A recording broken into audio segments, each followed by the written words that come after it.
Ladies and gentlemen, welcome. I know it's been a minute since I've been live on socials, YouTube. Unfortunately, I can't get on Facebook. My Facebook has been hacked.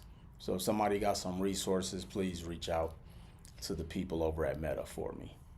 But today I want to unpack this Dame Dash interview. What's going on, family? I got Instagram over here. I got Facebook. I got YouTube and LinkedIn right here. But ladies and gentlemen, chime in, bring your questions. I'm not going to be on here long today. I actually have some things that I am going to accomplish today. But we got to unpack this Dame Dash interview. He said a lot of things that are detrimental to the community. It was actually a pretty embarrassing interview. Now, it was comical. It was entertaining, but it was extremely embarrassing from the standpoint we're looking at almost a 60-year-old man who is acting like a 13-year-old. And so we're going to unpack some of the things that he said that I personally feel is extremely detrimental to the community, extremely detrimental to the culture, and it was extremely disrespectful to the Breakfast Club, you know. You never put assets in your name. Dame knows what he's talking about. Dame actually didn't know what he was talking about. First of all, Dame is not the chairman of Revolt. If most of the stuff he said on there was actually completely false, you know. So, in any basic business entrepreneur, no, you don't put anything in your name. And I'm not saying what he said was bad. His delivery was horrible. And I'm particularly going to talk about his stance on what he said about debt and what he said about bankruptcy. And again, I'm not saying he's wrong. I'm just saying that the interview was embarrassing and it was dangerous of how he positioned his talking points. That's what I'm talking about here today. Look, I'm never saying that what anybody does that works for them in their life is right or wrong. You know, if you choose to drink cow's milk, and if you feel that it helps build bones, please do so. But also understand, we are the only mammal on this planet that don't drink the milk that come from where we come from. And so a lot of what he said was just, it was entertaining, to say the least. He was lying about where he felt. The person in life who's happy acts in that manner. What up, B?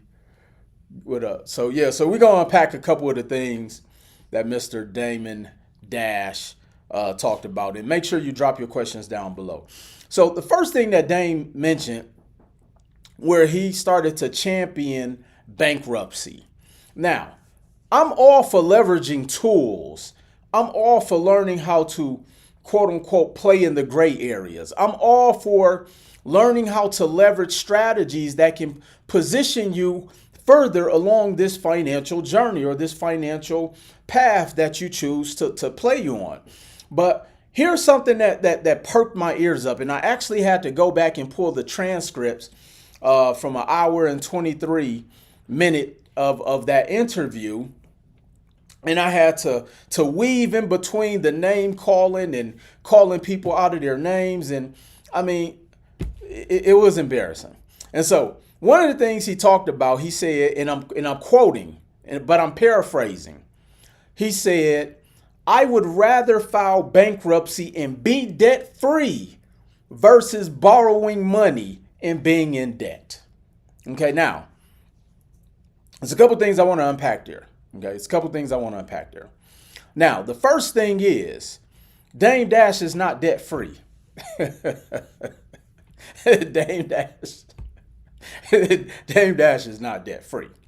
And it's interesting because even in his lawsuit against Chris Brown, not the singer, the attorney Chris Brown, I actually went and pulled the court transcript and read through some of it and what actually pursued the lawsuit. And so let me unpack this a little bit for you. I don't want to dig too deep in the weeds because this really is not about Dame.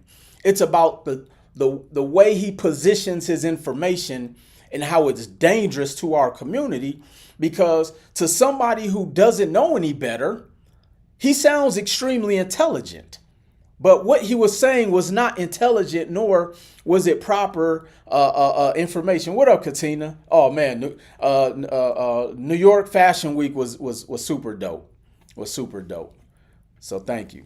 So now, in the court documents of Dame Dash's lawsuit against Chris Brown, again, not the singer, he's being sued because Dame Dash was partnered to be in to do a movie or a film to leverage his like likeness. And they decided not to move forward or do business with Dame Dash. Dame Dash took the movie and went and shopped it on his own. And so they went after him for punitive damages. Dame ultimately ended up losing. He didn't want to pay and so anybody who's ever been in a lawsuit, when you try to claim broke, they'll actually go and you have to submit your financials because they're going to see where is it that this person may has money or assets. And what they ended up finding out is that Dame still had his Rockefeller catalog. He was 1/3 owner of Rockefeller. And so they asked him to sell his assets or liquidate that asset. And Biggs and Hove actually tried to stop it. They actually tried to stop it because of, however they set up their bylaws or whatever. But the state of New York actually forced Dame to sell. And then what ended up happening in the midst of that is that the IRS got wind of it and said, oh, Dame Dash has been avoiding us. And if he sells his Rockefeller catalog, he owes us money. And then the city of New York came in and said, oh, Dame Dash owes child support. So we're going to step in. And then all of these people found out that Dame actually had some assets that he possibly was trying to hide. And everybody started coming after him. And then that's why he decided to file bankruptcy. Now, ladies and gentlemen, here's why I'm going to call BS on some of the things that Dame was saying about the bankruptcy. You can't discharge taxes. You can't discharge child support. So when Dame started to say, I would rather be debt free by playing the bankruptcy game versus being in debt and owing somebody. Sir, you owe everybody. You still owe everybody. And again, I'm not picking on him because I actually grew up, I was a fan of Dame. But here's why I'm having this discussion and this dialogue here today. That message is very dangerous to the community. Why? Because like I made mention, Dame sounds really intelligent to unintelligent individuals. He sounds very intelligent to unintelligent individuals. Because here's where we are, ladies and gentlemen. Here's where we are. I challenge you, and I'm looking at two different cameras, so if you see me panning back and forth, that's why. And I get excited when I get on my lives. Y'all already know how this goes. So now, here's why that is dangerous. Y'all need to stop listening to these celebrities, first of all. And here's why. First of all, I would never take financial advice from Dame Dash. I would never take financial advice. And secondly, and more importantly, a lot of the times these celebrities are speaking from a lens that they can't even articulate to you. Because first of all, they're paying advisors to instruct them where to move their money. A lot of them don't have the risk tolerance to actually play this wealth game the way most of you are playing the game. Secondly, They are playing with a different level of financial chips or monopoly money that you're playing with. So their risk tolerance is actually a lot greater than yours. For some of you, you have one chance. One wrong move and you're done for some of you. Which is why some of you probably have a sour taste in your mouth when it comes to playing the debt leveraging game. Because ladies and gentlemen, at the end of the day, here's the question I want you to ask yourself. Here's the question I want you to ask yourself. What other strategy do you have to get ahead financially right now other than leveraging debt? I'm not saying, can you go start a business? I'm not saying, can you invest in crypto? But what I'm saying is that as your income shrinks through taxes, through inflation, through just life, as your income shrinks, what other game is there for you to play to get ahead?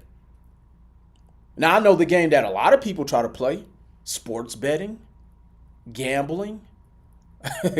Those are the games that people try to play. But most people, when you win in sports betting, you're so far in the hole, by the time you get your first win, you're still down. And most people don't ever invest their sports bet winnings. When most people don't invest anytime they get a settlement or get a lawsuit, most people don't invest. They don't even invest that money. They don't. They're looking at another way to flip their money, which that was another thing that Dame even said that I personally thought was, again, a little bit detrimental. He said, I don't play the debt game, and I'm paraphrasing, I don't play the wealth game. I play the flip game. Sir, that is very dangerous to our community. Because here's the thing that I've learned. And I've been on this earth for 46 years, ladies and gentlemen. I've crossed the paths of a lot of people. Very rarely have I seen a person who has hit a lick financially stay in position financially. Very rare have I seen somebody hit a lick financially and stay in position financially. Why? Because there was no structure set up in place when they got that money. So now it has become like the new it's like a new rush of, wow, how fast can I hit another lick? So now you're chasing. And this is why this message is extremely dangerous for our people. And when I'm saying our people, I'm saying just people in general who admired the things that was coming out of his mouth. I wrote down a couple points here. See, one of the things he mentioned when he said, oh, so you mean to tell me if somebody's a billionaire, if somebody borrows a billionaire, they're really a billionaire? Sir, yes, if they use the billion that they borrowed to go buy a billion in assets. Some of the stuff that he said, it was so comical. I don't even think he believed the stuff he was saying. I don't think he even believed some of the stuff that he was saying. And here's why. First of all, to be able to borrow $1 billion, you have to have damn near close to that in assets. So yes, more than likely, you're probably a billionaire. But see, again, here's the dangerous part. A lot of people assume to be a millionaire or a half a millionaire, you have to have that in the bank. Most billionaires don't have $1 billion in the bank. They have assets that they can liquidate. First of all, having $1 billion in the bank is actually ridiculous. I remember one time I was talking with my CPA, and this is for inspirational purposes only. This is not for me to flex. And so I remember one year I was speaking with my CPA, and she said, Will, you got to take some of this money out of your bank account. I actually had over 7 figures liquid in my bank account. She said, Will, you have to move some of this money around. Because, first of all, the bank is only going to insure up to a certain amount. And 2, it's costing you money to keep your money in the bank. And at that point, this was probably about 5 years ago, I said, oh yeah, I need to start being more aggressive with some of my investments, because I think we've all been down this path. We enjoy seeing those numbers in that bank account. But ladies and gentlemen, that's actually a setup, because you're going to spend that money. You're going to spend it. And so once I started to learn that the only way my money grows is because I have to put it out there. So that's when I went out there and got extremely disciplined in making investments. And so that's when I immediately went and bought the historic bank building. For a lot of people who've been following my journey and my story, I bought a historic bank building in Milwaukee, Wisconsin back in 2021 and 2020. And to this day, that building has probably generated me over $250,000 in cash flow over the duration. I bought the building for $120,000 cash. I put about $80,000 in rehab. The building's probably worth about $500,000. And so now, if I needed to get liquid, I can now borrow against that asset tax-free. Ladies and gentlemen, the other dangerous game about keeping your cash out there is you're going to always pay taxes on it. Wealthy and affluent individuals do not keep cash around. We don't. And so that is why not understanding this game is very dangerous. And so my first point is mislabeling leverage. Mr. Dash mislabeled or didn't position or help our people talking about the power of leverage. It reminds me of an article I read about Top Golf.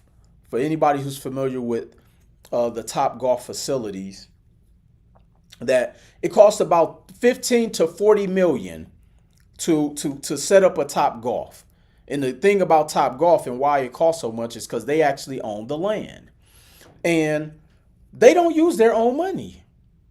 Ladies and gentlemen, I've yet to find, if you want, let me see, if I wanted you to mentor me, what's the process? Send me a DM and my team can reach out to you to see if it's if we're actually in alignment for me to work with you. So there's very few individuals who are affluent that use their own money. So prime example, even when I think about like Warren Buffett, he just injected over $900 million into real estate. You do know that they use hedge funds to deploy capital. People don't use their own money. The risk is too high. I would rather risk the bank's money than my own money. And this is and it's evident that anytime I see certain individuals in financial chaos, it is because they've tried to use their own money and they've tapped out and now they're stuck. Now, can you get stuck playing the leverage game? Absolutely. But the fundamental thing that most people skip over is that they lack financial education in understanding the basic concepts of investing. That 1 + 1 is 2. Too many people have too many people go into investing playing the game of projections when they're not an economist. Too many people go into the world of investing making their prediction off of an emotion or off of a cultural growth. Here's what I mean. We'll investing something because it's trendy, but we don't look at the KPIs of why it's a good deal or bad deal. I remember people came to Vegas and was setting up Airbnbs everywhere because the Raiders were coming to town. That is a cultural and an emotional reasoning to setting up an Airbnb. No fact finding, no data, no numerical data was instituted in making that decision. And this is why so many people get caught in the financial hamster wheel, because they make decisions based off of cultural of what they think is cool. That's the problem a lot of the times with our community. And people who make cultural decisions based off of coolness, those the people who think Dame Dash are extremely intelligent. Our podcast is popping off. Maybe need to do round 2. Brian, bring me back up there, man. I got a lot to talk about. I got a lot to talk about. Brian, appreciate you, man, for bringing me on the first time. He said, I would rather file bankruptcy. And again, I'm all for bankruptcy as a tool. But what you going to do with that $150,000 of student loan debt from DeVry? Did I say it right? DeVry. What are you going to do with that $90,000 of child support that you owe? What are you going to do with the unfiled taxes you haven't paid or filed from all that money you made during the pandemic? The IRS know you made it. They got your Stripe account. Just because your Stripe account got banned don't mean the IRS don't know how much money you made. We know your PayPal got shut down. IRS still know. So not filing doesn't eradicate the debt. So we have to start to understand. That's why I say, ladies and gentlemen, we have to learn how to play the game of economics, not how to make money. We have to learn how to, for the 3 people that may be paying attention, type economics in the chat. We have to learn how to play the game of economics and not how to make money. My 15-year-old son knows how to make money. I took him to SneakerCon. He bought some shoes. He turned around, sold them on Depop. My son knows how to make money. My son is also an owner of a 4-unit investment property as well. I'll talk about that here a little bit later too before I wrap up. We all know how to make money, but do we understand economics? Do we understand that the entire system is rigged for you to lose unless you play the game that they're playing? You all do know. So let me share this with you. So I was speaking with somebody the other day, and they were like, Will, why are they telling us not to buy real estate? Why are they fear-mongering us with all of these things? And I said, it's like the art of war. If you are my competitor, I'm going to tell you this neighborhood is bad so that you don't come into this neighborhood, because now I can go and buy up everything in this neighborhood. And if you're gullible enough to listen, I win. There was an experiment done, ladies and gentlemen. Let me see if I can replicate this here. Okay. There was an experiment done where a guy drew 2 circles. You guys may not be able to see here. Okay. He drew 2 circles and he asked the crowd, which circle is larger? And he labeled the circles blue and red. Okay. He labeled the circles blue and red. And he asked, what up, Evan? Hey, we got to link back up, bro. He asked the crowd, which circle is larger, blue or red? And some people said it's blue. Some people said it's red. Some people said it's blue. Some people said it's red. And he said, wow. These circles are actually the exact same size, ladies and gentlemen. And he said, you want to know why you guys are picking one or the other? Because you go against your own intuitiveness to be right. You're so concerned what other people may think about you being right or wrong that you will give the wrong answer to feel right. And this is how so many people live life. People will go against the grain of everything to be wrong to appear to be right. Here's what I mean. Here's what I mean. We will listen to people who say debt is bad, but the people who are saying that have all of the consumer debt. And then you will have someone who's showing you how to leverage debt properly. And there's a success path of documentation to show that this is the strategy that all of the affluent has ever leveraged. And yet you will still do the opposite just so you appear to be right amongst your other poor peers.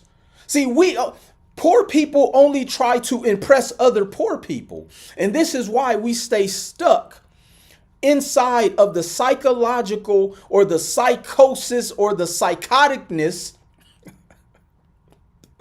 of attempting to play this game of wealth, but we do the complete opposite of everything but doing the things to acquire the wealth.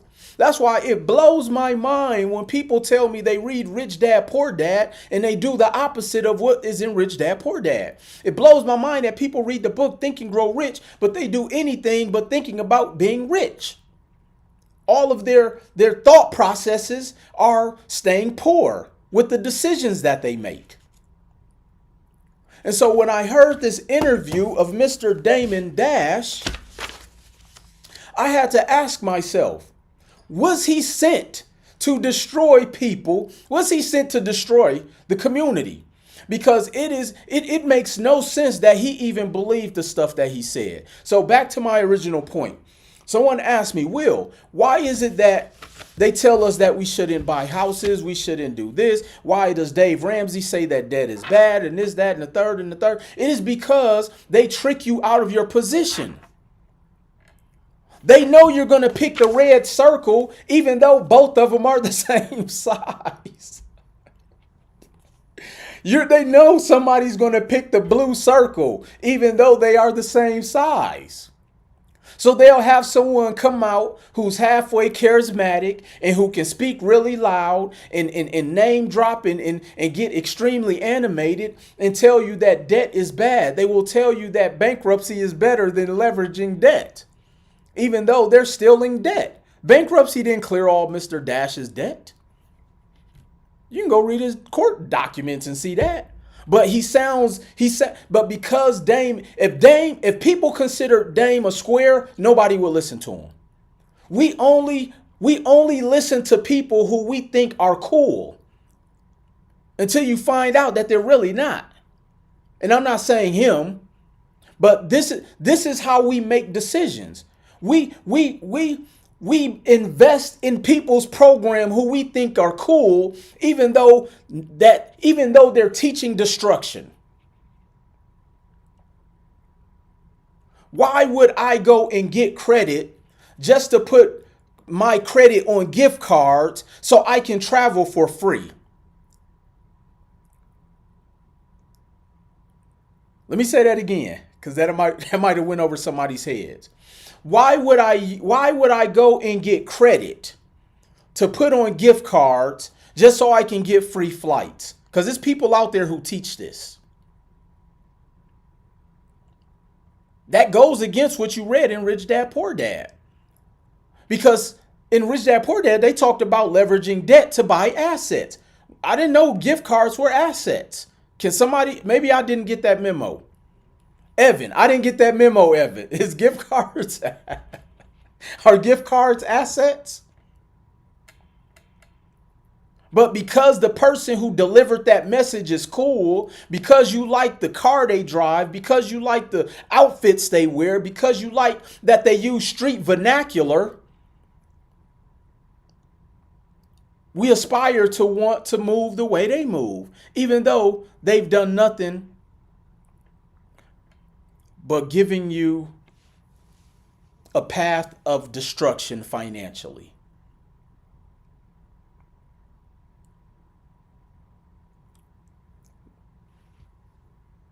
See, when you don't play the leveraging credit game, you limit your opportunities. You limit your opportunities, at least to get into the game. There are people who are on this app who own nothing, who tell you why investing is bad.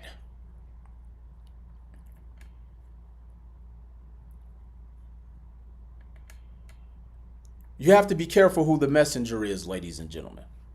And we have to start going back to trusting our own intuition.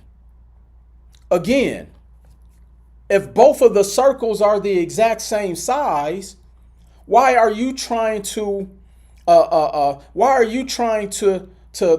into the crowd of not wanting to be wrong? We have to start learning how to trust ourselves. Well, Will, how do we do that? We just have to learn how to add. Let me tell you why I was. So when I bought my very first investment property, let me tell you why I was so confident. Okay? Let me tell you why I was so confident. Here's why I was confident. And it's actually pretty simple. You guys might want to write this down. Here's why I was so confident. Because I knew that my debt servicing was $300 and my cash flow was $900. And when you take 300 from 900, you have 600 left.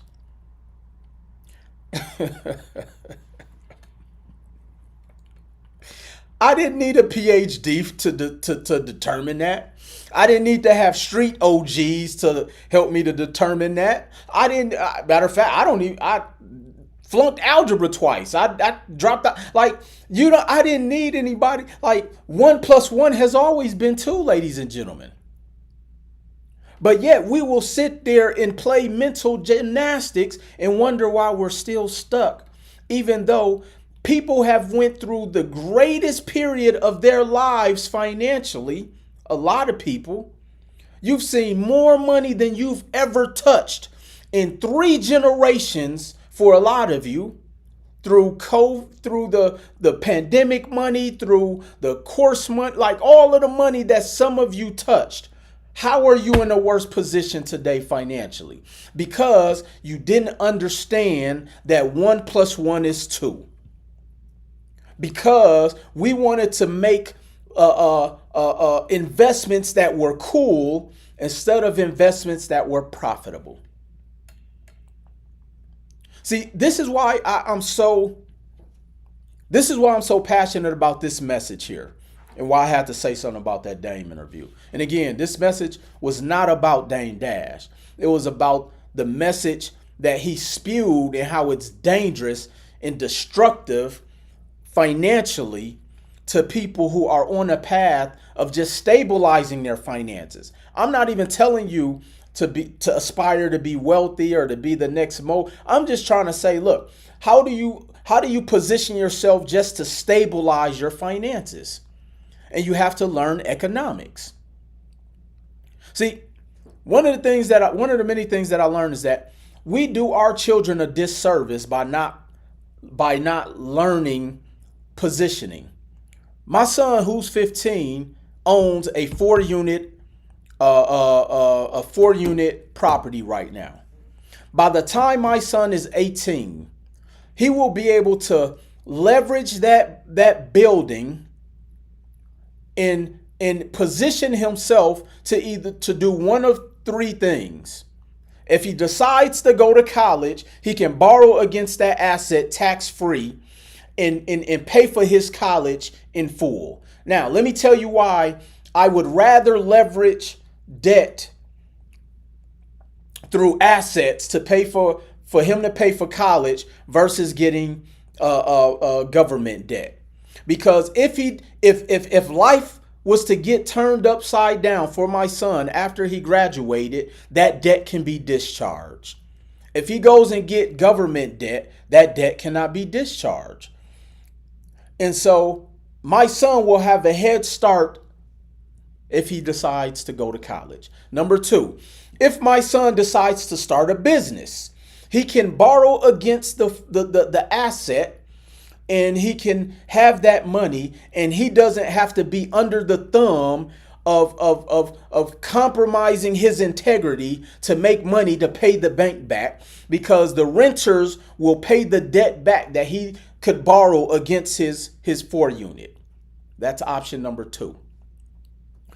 And or if my son decides to start a family one day and decides he wants to buy a house, he already will have a property that he can borrow against and liquidate tax-free and come up with his down payment. Ladies and gentlemen, I've positioned my son to have a head start where he's going to be in the top 1% of net worth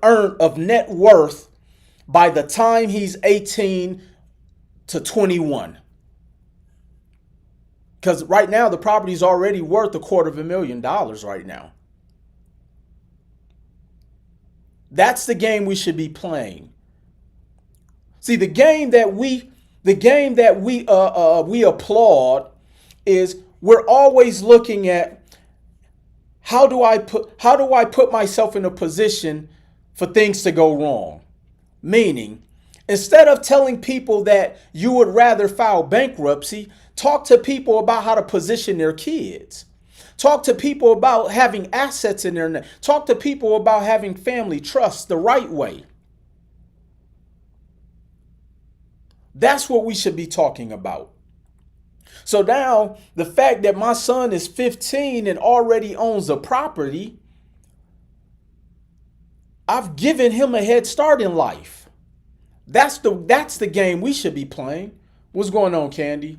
Look, life is extremely incredible right now. I'm healthy. I can figure everything else out. That's the game we should be playing, ladies and gentlemen. Not how can I be, see, we applaud playing the game of poorness. Keep talking. This is good. Thank you. We applaud the game of poorness. Here's what I mean. I bet you ain't never sold drugs before. I bet you ain't never did this. Like, we brag about disintegration of our people, but we don't applaud people who are out here championing to build wealth for our family, for our kids. Keep it up. It was great hearing these golden nuggets you dropped on the mastermind. Thank you. I appreciate that. So maybe this interview by Dame in the Breakfast Club was speaking to Will Roundtree's soul to get me to start back going live because people keep asking me to go live more, but I'm not going to lie. I've been enjoying peace. You know, it feels good to just play Monopoly in real life every day. Feels good. Ladies and gentlemen, September 26th, come meet me in Milwaukee, Wisconsin. I'm hosting my infield training event in Milwaukee. For more information, you can DM me the word Milwaukee on my Instagram, or you can go to rei90milwaukee.com, and I'll put that here on the Facebook, rei90milwaukee.com. We have a few tickets left. You definitely want to come out. Damn, said a lot of real ish. I'm 26, I understand, but the rest will go over their head. And that's okay. Some of this definitely probably has went over people's head because we've only been taught destruction. We've only been taught how to play the game of debt manipulation and not wealth manipulation. Let us in your peace. Damn, I like that. People say do the right thing, invest, take care of your family, but they do everything to not encourage the behavior in real life within the culture. 9 to 5 landlord. That's exactly what I was saying here today. All of these people come up and say invest and do, but they don't teach us how to invest. I've been showing people the strategy on how to buy real estate with credit cards from day one. I've been showing people the strategy on how to leverage the bank's money from day one. And I literally show you all of the detailed part. I don't leave anything out. I talk about the good, the bad. I tell you that buying real estate is not going to make you rich. You will not be able to get your Rolls Royce buying real estate. But now, you compound your cash flow and eventually have enough cash flow, then yes, you can. But this is how you buy the Rolls Royce with real estate, ladies and gentlemen. Okay, because somebody said, "Well, Will, isn't that a contradiction?" All right, let me tell you how you do that.